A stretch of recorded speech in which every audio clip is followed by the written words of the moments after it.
ఆంధ్రుల కలల రాజధాని అమరావతి అంటే కేవలం ఒక నగర నిర్మాణం కాదు, అది అందరి ఎమోషన్. అందుకే క్యాపిటల్ ఇక సూపర్ క్యాపిటల్ గా అవతరించబోతోంది. అవును, మెగా రాజధానిగా విస్తరించే దిశగా కూటమి సర్కార్ అడుగులు వేస్తోంది. ఓ పక్క 65,000 కోట్ల రూపాయలతో క్యాపిటల్ పనులు జెట్ స్పీడ్ అందుకున్నాయి. బిగ్ రేంజ్ లో రాజధాని విస్తరణకు ఇప్పుడు మరో 44,000 ఎకరాల భూ సమీకరణ అవసరం. ఇప్పటికే రైతులు కూడా దీనికి సానుకూల సంకేతాలు పంపారు. దీంతో సర్కార్ ల్యాండ్ పోలింగ్ దిశగా అడుగులు వేస్తోంది.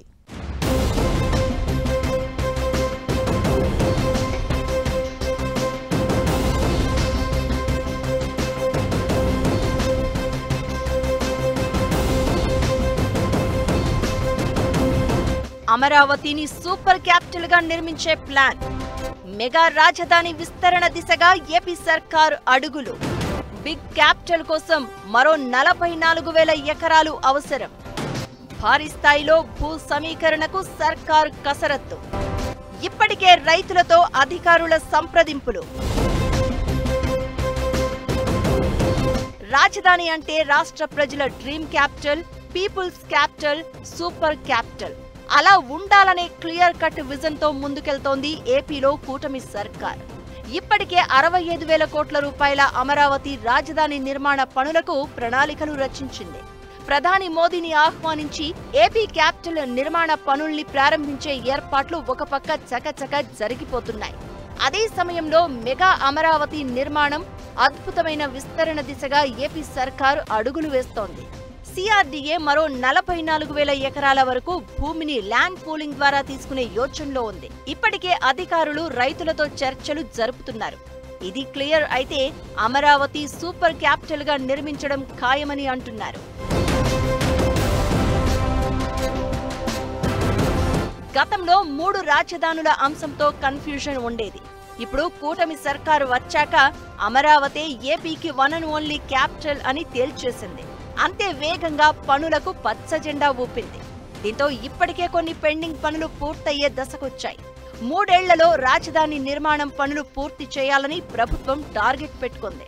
92 ప్రాజెక్టులను గుర్తించి 65,000 కోట్ల అంచనా వ్యయంతో పనులకు శ్రీకారం చుట్టారు. ఇంకా కొన్ని కీలక ప్రాజెక్టులు చేపట్టాల్సి ఉంది.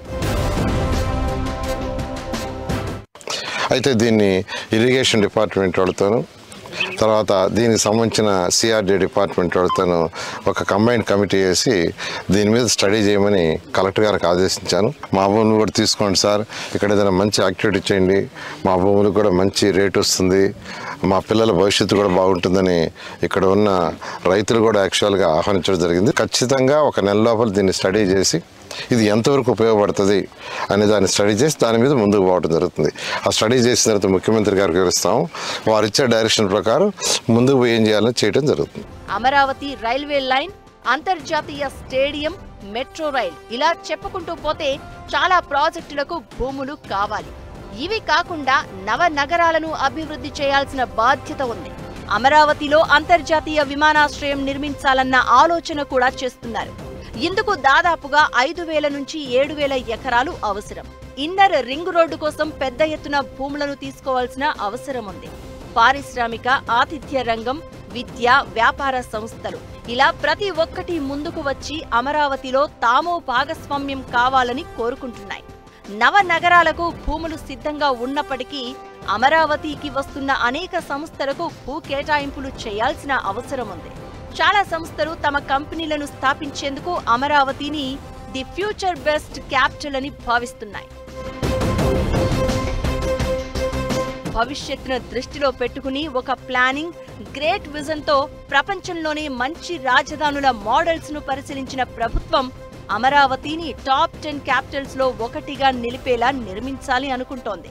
ప్రజల నివాసానికి సంబంధించిన రెసిడెన్షియల్, గ్రూప్ హౌజులు, హై రైజ్ భవనాలు, కమర్షియల్ భవనాలు, ఇతర కాంప్లెక్స్లను అభివృద్ధి చేయాలన్న ఆలోచనతో ఉంది.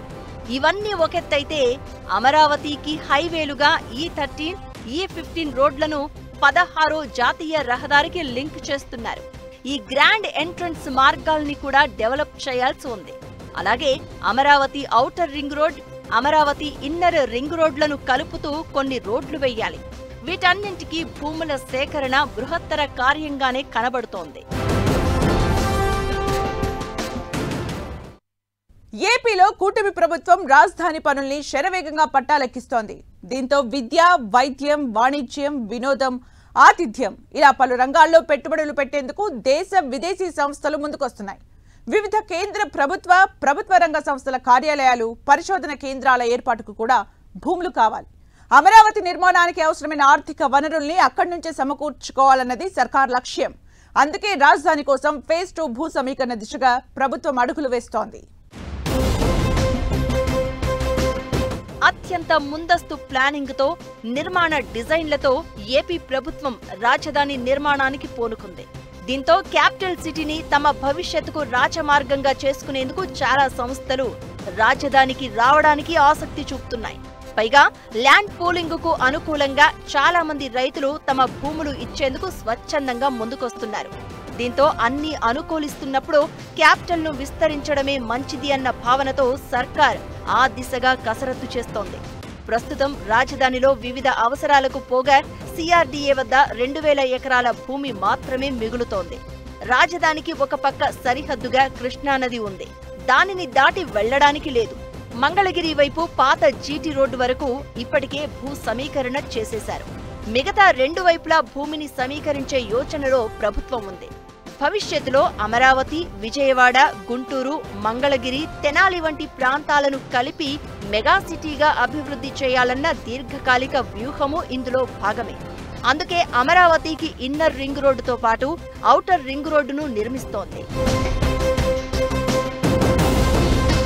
ప్రభుత్వ పరిపాలనా భవనాలతోనే క్యాపిటల్ అభివృద్ధి సాధ్యం కాదు. స్థానికంగా ఆర్థిక వ్యవస్థ మెరుగుపడాలి అంటే దానికి అవసరమైన ప్రాజెక్టులను రూపొందించాలి. ఉద్యోగ, ఉపాధి, పారిశ్రామిక, ఇతర రంగాల్లో అవకాశాలు మెరుగుపడాలి. ఇదే అంశంపై ప్రపంచ బ్యాంక్ ఏపీ ప్రభుత్వానికి కొన్ని సూచనలు చేసింది. రాజధానికి రుణాలు సమకూర్చుతున్న సంస్థలకు కూడా ప్రయోజనకరంగా ఉండేలా నూతన ఆర్థిక ప్రాజెక్టులను చేపట్టాల్సి ఉంది.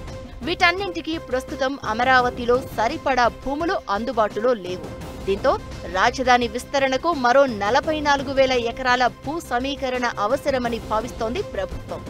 ఎక్కడెక్కడ భూముల్ని సమీకరించే అవకాశాలు ఉన్నాయో ఆయా ప్రాంతాలను కూడా ప్రతిపాదిస్తూ సిఆర్డీఏ ఒక ముసాయిదా రెడీ చేసింది.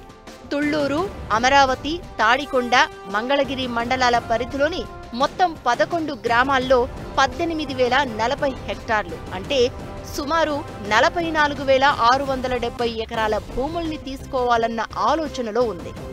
అనేక నగరాలు లేదా వివిధ దేశాలకు వచ్చినటువంటి పెట్టుబడులు లేదా కంపెనీలు, వాణిజ్య సంస్థలు వీటన్నిటిని చూసినప్పుడు ఎక్కడైతే ఇప్పటికే అభివృద్ధి చెందినటువంటి ప్రాంతాలు ఉన్నాయో వాటికే పెట్టుబడులు తరలి రావడం అనేది ఒక ధోరణిగా మనకి కనిపిస్తూ ఉంది. ఆ విధంగా చూసినప్పుడు అమరావతిలో వచ్చేటువంటి పరిశ్రమలు ఏమిటి, వాటిలో పనిచేయడానికి అవసరమైనటువంటి నిపుణులైనటువంటి కార్మికులు ఎంతమంది ఉన్నారు, ఏమిటి అనేటువంటి విషయాలు కూడా పరిగణలోకి తీసుకోవాలి. రాజధాని నిర్మాణానికి సమీకరణ విధానంలో భూములు ఇచ్చేందుకు మరిన్ని గ్రామాల రైతులు స్వచ్ఛందంగా ముందుకు రావడంతో ప్రభుత్వం ప్రతిపాదనలు సిద్ధం చేస్తోంది. మెజారిటీ రైతులు ముందుకొచ్చిన గ్రామాలతో ప్రారంభించి దశల వారీగా భూ సమీకరణ చేసే అంశాన్ని చురుగ్గా పరిశీలిస్తోంది. గతంలో 57,000 ఎకరాలు సమీకరించాలి అనుకున్నప్పుడు వైకుంఠపురం ప్రాంత రైతులు భూములిచ్చేందుకు ముందుకొచ్చారు. లంక భూములు, నదీ తీర ప్రాంత భూముల్ని తీసుకోవాలన్న డిమాండ్ రైతుల నుంచి వచ్చినా అప్పట్లో ప్రభుత్వం 34,000 ఎకరాలకే పరిమితమైంది. ఇప్పుడు అమరావతి పునర్నిర్మాణానికి కేంద్ర ప్రభుత్వం గ్యారంటీతో ప్రపంచ బ్యాంక్, ఆసియా అభివృద్ధి బ్యాంక్, కేంద్ర ప్రభుత్వ సంస్థ హడ్కో వంటి రుణ సంస్థలు అప్పులిస్తున్నాయి, రుణాలు సమకూర్చుతున్నాయి. ఇతర ప్రైవేట్ ఆర్థిక సంస్థలు, బ్యాంకుల నుంచి కూడా నిధులు తీసుకోవడానికి సిఆర్డీఏ సిద్ధమవుతోంది. కాబట్టి రాజధాని నిర్మాణంతో ఆర్థికాభివృద్ధి మెరుగుపడేలా క్యాపిటల్ ను ఇంకా విస్తరించే ఆలోచన చేస్తోంది కూటమి సర్కార్.